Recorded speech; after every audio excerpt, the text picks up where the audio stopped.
A collision that no one expected. Two teammates fighting harder than rivals. An explosion of frustration under the lights of Marina Bay. And a silence that shook McLaren to its core. When the checkered flag fell over Marina Bay, McLaren should have been celebrating. Two cars in the top four, a points haul that practically guaranteed their championship, and another night of strategic perfection. But inside the cockpit of Car 81, the mood was far from victorious. As Norris thanked the team for a great race, well managed, Piastri pressed a button and made a decision that would change the tone of the season. He cut his radio mid-sentence. Zak Brown's voice faded into static, and for a moment, the world heard nothing. No complaint, no farewell, just silence. In Formula One, silence is never accidental. It's a statement. That single act became the symbol of something far larger. Engineers in the McLaren garage exchanged uncertain glances. Some thought it was a technical fault, others knew better. Radio silence between a driver and his team is the loudest sound you can make in a sport built on communication. It's a moment of rebellion, not shouted, not emotional, but deliberate. For Piastri, who had built a reputation as calm and unshakable, this was a rare break in character. He wasn't shouting at his team. He was removing himself from it. Andrea Stella, standing on the pit wall, understood immediately. He had seen it before, that subtle gesture from drivers who feel misunderstood, overshadowed, or unheard. It isn't about anger, it's about control. Piastri couldn't change the race, couldn't rewrite the team's decision, couldn't express his frustration mid-broadcast. But he could choose what the world heard. And what the world heard was nothing. That silence, lasting only a second, traveled through the paddock faster than the cars themselves. Within minutes, social media erupted. Clips of the cut-off radio transmission spread across platforms, analyzed frame by frame. Commentators on Sky Sports debated whether Piastri's silence was defiance or disappointment. Fans divided instantly, some defending him as a driver standing up for fairness, others criticizing him for breaking the team's image of unity. But beneath all the noise, one truth was clear: McLaren's perfect chemistry was gone. Inside the team, the debrief was tense but quiet. The engineers discussed tire wear, brake temperature, strategy, the normal routine. But the air was heavier. Piastri spoke little, answering questions with brief professionalism. Norris, equally calm, focused on his own performance, avoiding the elephant in the room. Andrea Stella tried to steer the meeting back to numbers, but everyone there knew that this wasn't a data problem. It was a human one. The two drivers were no longer functioning as teammates. They were competing as individuals under the same banner, each now aware that cooperation had limits. The moment Piastri disconnected his radio was more than a glitch in communication. It was the end of McLaren's illusion of harmony. What had begun as a racing incident had evolved into a fracture of identity. Norris's rise had been steady, confident, almost inevitable. Piastri's evolution had been quieter but just as dangerous, the precision of a man who doesn't shout to be heard. That night in Singapore, he found a new way to speak. Not with words, but with silence. And in that silence, McLaren's future changed.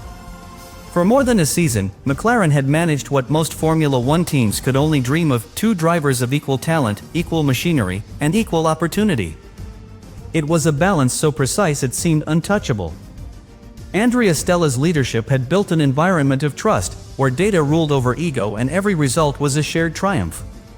But that balance, like every great Formula One design, had a stress limit. Singapore revealed exactly where it cracked.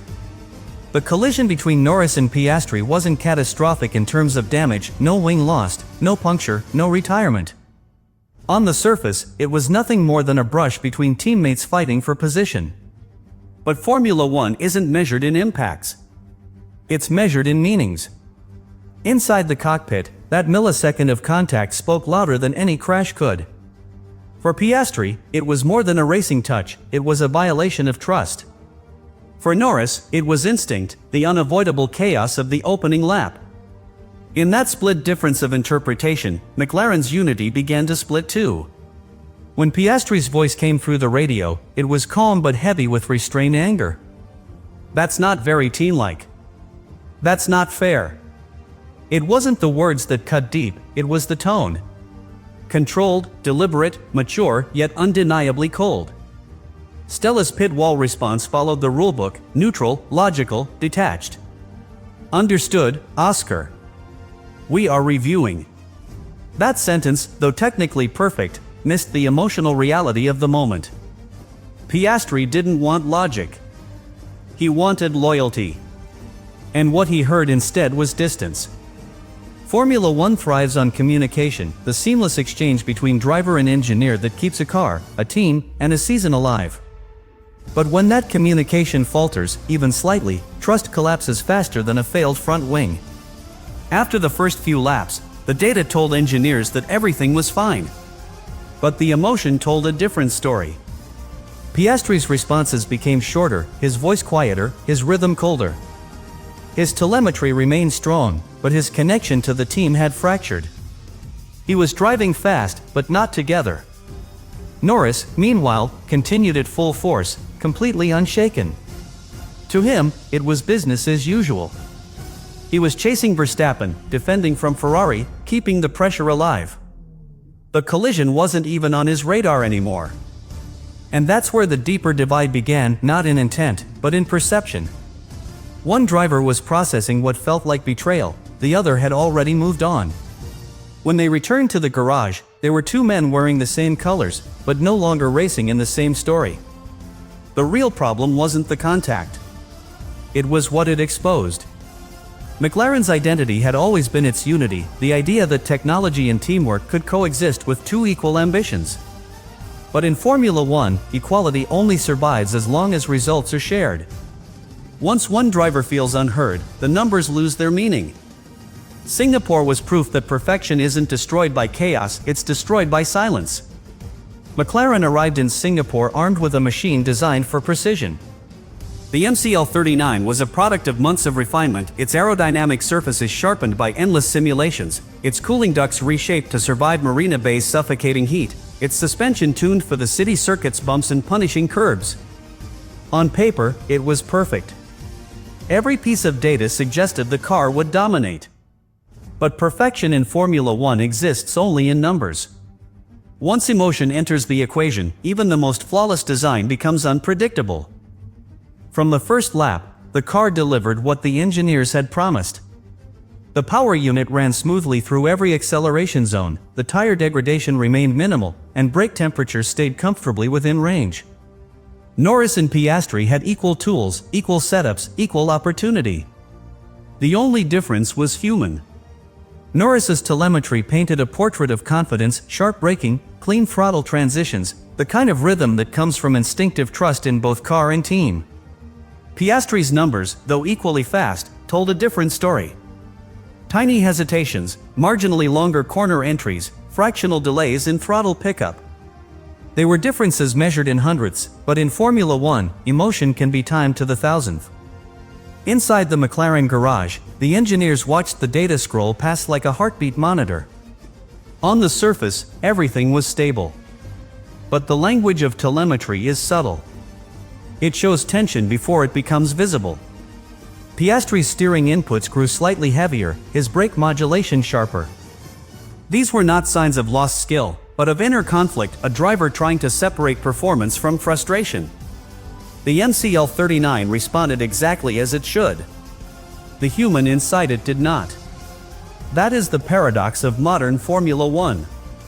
The car has evolved into something almost superhuman, a creation of science so advanced that it obeys physics more perfectly than any driver could dream. But the human being in control still feels every emotion at 200 miles per hour. The machine doesn't judge. The machine doesn't forgive. It simply reflects. And in Singapore, it reflected the tension building between two drivers who were supposed to function as one. McLaren's engineering team had built harmony into their design philosophy: two identical cars, two identical setups, one shared vision. But harmony in machinery is easier than harmony in men. As the laps unfolded, the synergy that had defined McLaren all season began to waver. The pit wall radioed instructions with cautious precision. Norris's replies came back steady. Piastri's came back delayed. The MCL39, that marvel of aerodynamics and balance, continued to perform flawlessly, yet inside the orange cockpit, the driver's mind had already drifted into a different rhythm. After the race, the debrief confirmed what the numbers could not. The engineers reviewed the graphs, checked the temperatures, studied the timing deltas. Everything pointed to success. No degradation spikes, no brake fade, no power loss. The car had been, in every measurable way, exceptional. But Andrea Stella knew better. He could see the real damage not on the telemetry, but in the eyes of his drivers. Engineering can fix carbon, recalibrate systems, replace components. But there's no metric for trust. No software update for disappointment. Singapore proved once again that Formula One's greatest limit isn't mechanical. It's human.